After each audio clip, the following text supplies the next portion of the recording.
'n nuwe siekte het onlangs sy kop uitgesteek. Nou onlangs is wel in 2024, maar as ons dink aan siektes wat ons mieliebedryf raak, is 2024 maar onlangs. En dit is die gasverwelk en blaarskroei siekte. Ek gesels vandag met Dr. Rikus Klopper, hy is 'n gewas siekte spesialis. Rikus, ja, hierdie nuwe siekte, gasverwelk en blaarskroei, vertel ons meer?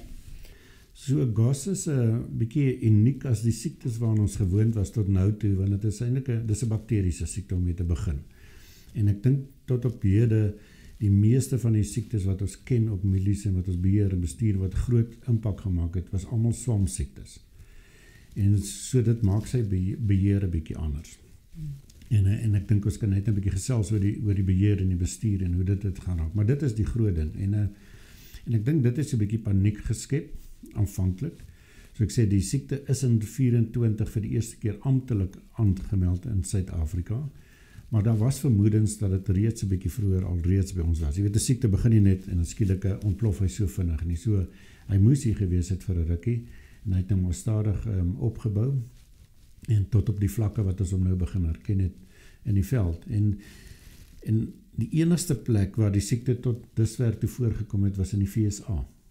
So hy was oor die hele wêreld se verspreiding was dit net in die VSA en dan het hy so oor die mieliegordel daar versprei oor jare en dan ook so 'n bietjie in westelike Kanada in. So maar dis nie 'n nuwe siekte in mielies nie. Daar was sulke gerugte selfs aan die begin is nou hierdie nuut geskepte organisme, jy weet, en allerlei gerugte.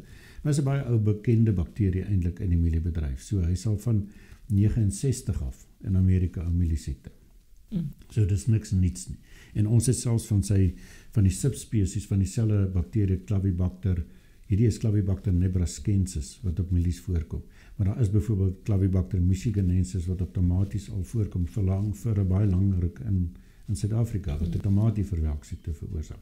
So dis nie 'n nuwe siekte nie, maar ja, hy het nou sy pad hiernatoe gevind uit die VSA uit een of ander tyd. En hoe jy weet, ons kan verlang daaroor bespiegel of dit in saad was, want ons weet dit is 'n saadgedraagde siekte, maar die saadoordraagbaarheid is eintlik baie laag. Of het dit ingekom met tweedehandse implemente? Jy weet, dit is ook 'n moontlikheid. So, maar ja, soos ek sê, jy weet, op hierdie stadium die siekte is hier en ons kan vir ewig nou terugkyk, maar vir ons is dit belangrik om nou vorentoe te kyk en sê hoe en wat gaan ons nou daaromtrent doen. Nou enige siekte het gewoonlik 'n groot impak, maar wat is die impak van hierdie siekte op die mieliebedryf?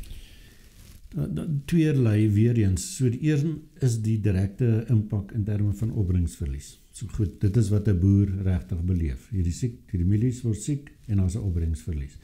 En omdat dit 'n tipe blaarsiekte is, jy weet, verloor die fotosinterende area en jou koppe is kleiner en die oes is net swakker, jy weet, het 'n laer gewig. Dit is fisies waarop dit voorkom. En afhangend van watter stadium die siekte gaan inkom, want ook as jy kyk na die simptome of die siekteontwikkeling, hy begin of vroeg en dan kry jy 'n sistemiese infeksie. As jy op plantjie op 'n baie vroeë stadium geïnfekteer word en die bakterie beweeg deur die fluium of die xylium van die plant, dan is die skade baie ernstig. En dan praat hulle van tot 'n 50% oesverlies wat jy kan kry. Maar dis regtig onder baie drastiese toestande. Soos ek sê, vroeë infeksie en uiters ideale toestande. Ek vermoed die impak op opbrengs gaan nie heeltemal daai 50% altyd hier behaal nie. Onder sekere omstandighede. Dit gaan afhang van die omstandighede. Waar was hy vir die eerste keer gesien? Dit lyk vir ons tog of hy hoofsaaklik hier die noordweste was, hier rondom Vogtville, Carletonville, om Potchefstroom, snaaks in daai area. En ek dink wat dit was, maar was seker waarskynlik die baie warm toestande en hoë humiditeit, so onder besproeiing. Jy weet, is dit veral daar waargeneem, ja. En soos ek sê, jy weet, die tweede impak van die siekte is eintlik is die fitosanitêre impak. Want ons het ook gesien, net nadat die siekte aangemeld is en die offisiële prosesse nou gevolg was, wat om goeie rede plaasgevind het, onmiddellik nadat die internasionale konvensie vir plantbeskerming dit aangekondig het, dat dit nou in Suid-Afrika is, het Botswana en Namibië hulle grense gesluit vir graan en saad uitvoer. Nou goed, hulle het 'n bietjie omgedraai weer in terme van graan, wat natuurlik goed is vir die produsente, maar ja, dit is hoe groot die impak is van so 'n siekte jou bure raak verskriklik senuweeagtig as dit inkom. Selfs verder met ons oor die siekte simptome? Ja, dit is soos ek sê, daar's tweeërlei simptome. Die een is as hy vroeg inkom, dan verwelk die plant fisies. So hy verwelk en die plant sal eintlik heeltemal doodgaan. En ook as jy dan die stam oopsny, dan sien jy so breinverkleuring binne in die stam, soos ek sê, want dit is 'n bakterie, hy beweeg basies deur die vaatweefsel van die plant. Die meer kenmerkende simptoom is eintlik die blaarsimptoom, en dit is groot wit letsels wat vorm op die blare. En hy word baie maklik verwar met 'n droogtestremming. Ek wou vir jou vra, kan 'n mens hom verwar met iets anders? Ja. En ek vermoed selfs dit was die rede hoekom ons dit tot nou toe grootliks gemis het, want ek dink ons het eintlik gedink dit is maar net 'n sonbrand of 'n hittestemmingskade. En dan ook noordelike blaarskroei, wat 'n baie ou bekende siekte, swamsiekte. So sy letsel lyk baie dieselfde. Die verskil is GOS, op die rande van sy wit letsel kan jy so waterige aktiewe groei sien van die bakterie amper, en binne in dit vorm maar seker swart kolletjies, seker sproete. Die naam in Amerika is ook freckles vir die siekte. So die swart kolletjies op die kante van die letsel is nogal kenmerkend. En ja, soos ek sê, dit kan afhangende van die toestand kan dit regtig soos 'n skroei deur die hele plant gaan en op 'n stadium die hele plant doodmaak. Ja. So het 'n ene GOS hierdie siekte ontdek. Waar kom die naam? Ja, dit was in Nebraska ontdek en daar was 'n professor by die Universiteit van Nebraska, professor R.W. GOS, en dit is eintlik na hom vernoem daar, sy bydra aan plantsiektes. Ja. Watter toestande bevorder die siekte? Ja, so iets wat baie belangrik is in hierdie siekte, hy's geweldig afhanklik van die toestande.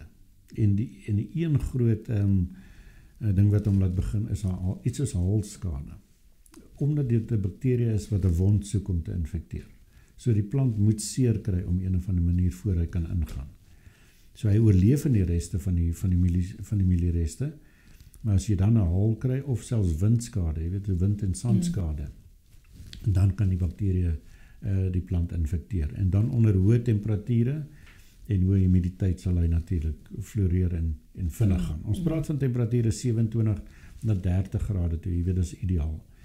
As jy nou begin hier by 15 grade of so kry, dan begin die siekte baie afneem. So ek vermoed, selfs nou aan die einde van die seisoen, gaan ons as dit nou sou inkom, sal die impak baie klein wees. Ja.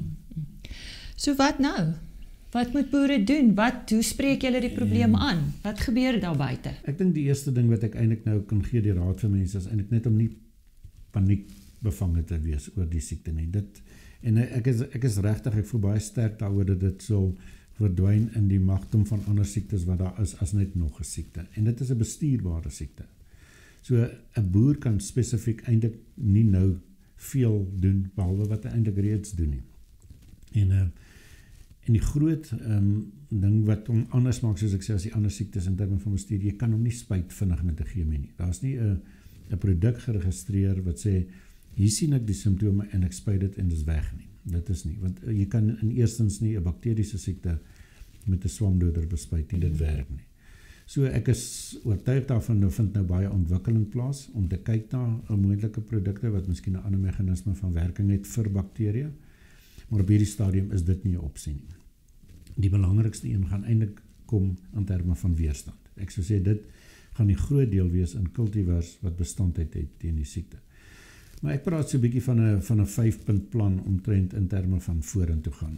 En vir my die eerste ene is, as jy nou die siekte op jou plaas kry, meld dit aan, bevestig dit. Jy laat jy weet waarmee jy werk. Ek sê altyd, as jy jou vyand ken, dan kan jy hom bestuur. Baie gewas adviseer of so iemand, ja. So gaan na jou landbekundige, gaan na jou verkoopsverteenwoordiger, gaan na 'n laboratorium, 'n universiteit of wat ook al toe, en laat hulle dit vir jou bevestig. Want ons het agtergekom, daar was so 'n bietjie van 'n stigma aan die begin. As ek die siekte het, niemand moet tog net weet dis op my plaas nie, dis amper soos COVID, jy weet. Of soos back and close, ja. Ja, presies dit. En ook met reg, want boere is bang hulle word onder kwarantyne gesit. Nou sit hy met hierdie graan op sy plaas, hy kan dit nie bemark nie, hy kan dit nie verkoop nie, gaan afgegradeer word, en dis nie die geval nie. Dit is baie pertinent gesê, die boere sal nie gekwarantyne word nie. So, en dit is amper, kan ek maar sê, die ligpunt van die siekte. Alhoewel jy miskien 'n opbrengsverlies kry, mag keer jou graan wat jy oes niks nie. Dis nie toksies nie vir mens of dier nie, so jy kan dit eet, jy kan dit verkoop teen 'n gewone prys. Dis net die oesverlies waarmee jy moet mee werk. So meld dit aan. Bevestig waarmee jy werk. Jy hoef nie jou lande te vernietig. Niks sulke tipe goed nie. En dan natuurlik so ek sê, hy oorleef in die reste van die milies wat die vorige jaar siek was. So as jy weet jy het nou 'n land gehad wat baie besmet was met GOS, dan sou ek daai reste inploeg in die grond. Nou weer eens bietjie kontroversieel soms want jou geen bewerking boere wil dit nie graag doen nie. Maar jy weet onder sekere omstandighede soek jy 'n bietjie sterk materiaals. So as ek 'n erg besmette land is, ploeg dit in. Die bakterieë kan nie onder die grond lank oorleef nie. So op die oppervlakte miskien 10 maande op daai reste, maar as jy hom inwerk, dan breek hy omtrent dadelik af. Die bakterieë kan nie kompeteer met die ander mikroorganismes in die grond nie. So hy verdwyn baie vinnig. So dis een manier om dadelik die vlakke van die inoculum af te druk. En dan kan jy opvolg met 'n wisselbou gewas. So as jy nou daai land gehad het, siekte was daar en jy het dit nou ingeploeg, die volgende jaar dan plant jy sojas of sonneblom of grondbone. Want dit is net 'n mielie eintlik en 'n sorghum siekte hoofsaaklik. Daar's 'n paar ander grasgasere, maar ek sou sê jy weet sojabone, sonneblom is 'n baie goeie wisselbou. Dit kan nie GOS kry nie. So nou kan jy dink, nou is jy eintlik al so amper 3 seisoene verder omtrent. Nou as jy dan nou weer moet teruggaan en almal wil mielies plant, dan plant jy kultivar wat meer bestand is. En op hierdie stadium is die inligting rondom bestande kultivars 'n bietjie skraps, omdat dit 'n nuwe siekte is en die maatskappye is nou besig om te evalueer rondom hulle kultivarreekse, wat is goed en wat is nie so goed nie. Maar die inligting sal nou sy pad vind. Jy weet, na hierdie seisoen glo ek, sal die maatskappy vir die ouens regtig kan raad gee en sê, as jy in 'n hoë risikogebied is, werk met daai kultivar. En as jy dan kyk na hierdie hele, dan is dit 'n bestuurspraktyk. Dis eintlik 'n plan. So ons gaan hierdie siekte afbestuur. Ons gaan hom nie beheer met een manier nie. Ek voel half beter oor die siekte nou dat ek met jou gepraat het. Ek bly ek's nie 'n boer nie, maar nietemin, ek dink as jy die groter prentjie verstaan, dan maak dinge soveel beter. Baie dankie, Rikus. Dit is 'n groot plesier. Daar sy. Dit was Dr. Rikus Klopper. Hy's 'n gewassiekte spesialis. Hy het vandag met ons gesels oor 'n nuwe siekte wat vir die eerste keer in Suid-Afrika in 2024 ontdek is, naamlik die GOS-verwelk en blaarskroei siekte. Maar soos hy sê, die siekte is al lankal met ons in die wêreld. En hier gaan dit net oor goeie bestuur van nou af.